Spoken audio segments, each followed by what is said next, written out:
নমস্কার বন্ধুরা, home test Bengal থেকে সবাইকে স্বাগত। আশা করি আপনারা সবাই ভালো আছেন, আমিও ভালো আছি। তো আজকে একটা নতুন ভিডিও নিয়ে আসলাম। তার জন্য আজকে বানাবো পোলাও, কিন্তু সব দেব, কিন্তু কালার দেব না, যেহেতু আমাদের ওষুধ চলছে। তার জন্য নিয়েছি কাজু কিশমিশ, চিনি, আদা, একটুখানি জাস্ট স্বাদ বাড়ানোর জন্য আদা, ঘি, আর এই যে রাইস। ঠিক আছে, গোবিন্দভোগেরই বানাচ্ছি, কিন্তু ওতে কালার দেবো না, সাদা হবে। আমি দিয়ে দেব পরিমাণ মতো ঘি,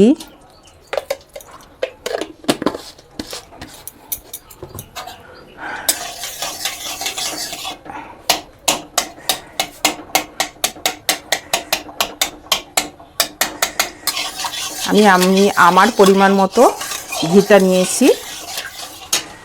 আমি ওর সঙ্গে দিয়ে দিচ্ছি কাজু কিশমিশ,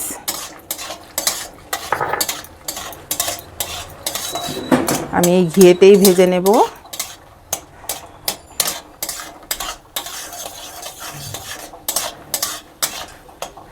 আর দিয়ে দিচ্ছি সামান্য একটু আদা পেস্ট।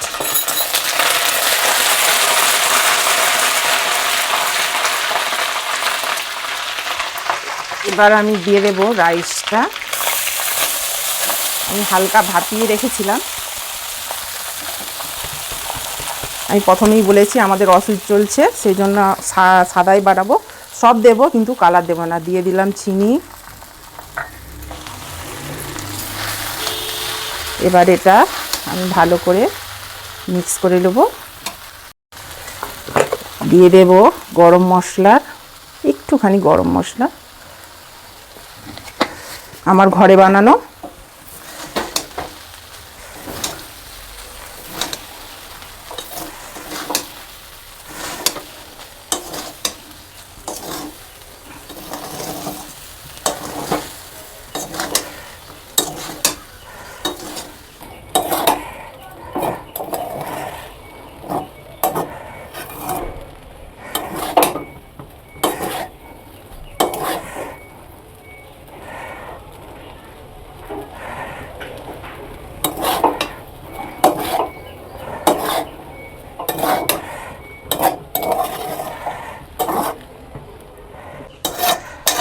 আর এটা সবের সঙ্গেই খাওয়া যাবে। আমি প্রথমে বললাম যে সেটাতে আমি কালার দেবো না, কারণ সবাই হয়তো এটা খারাপ কমেন্ট করবে যে অসুস্থ, তাহলে বানানোর দরকার কি আছে বা কিছু।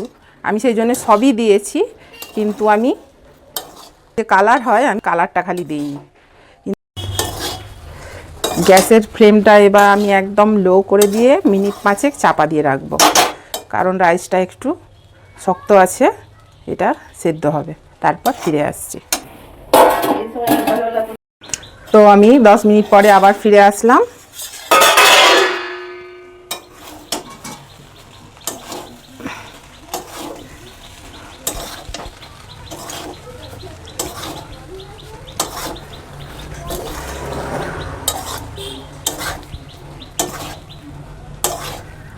দেখুন পুরো রেডি হয়ে গেছে, একদম ঝরঝরে।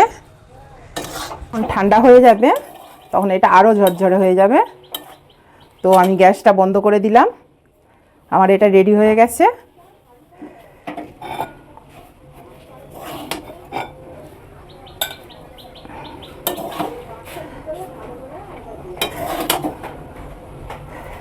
তো বন্ধুরা, আমার পোলাও বানানো রেডি হয়ে গেছে। তো দেখুন কেমন হয়েছে, একদম সুন্দর ঝরঝরে পুরো একদম। আর এটা ঠান্ডা হয়ে গেলে আরও ঝরঝরে হয়ে যাবে। তো কেমন হয়েছে, যদি এটা হলুদ ছাড়া, মানে কালার ছাড়া এটা হয়েছে, তো এটা কেমন হয়েছে আপনারাও বানিয়ে খান, দেখুন কেমন লাগে। আমি সবই দিয়েছি, শুধু কালার দিইনি। তো ভালো লাগলে আপনারা কমেন্ট বক্সে জানান, খারাপ হলেও সেটা কমেন্ট বক্সে জানান। আর যদি ভালো হয়ে থাকে তো আপনারা লাইক, কমেন্ট, শেয়ার করে আমার পাশে থাকুন। টাটা।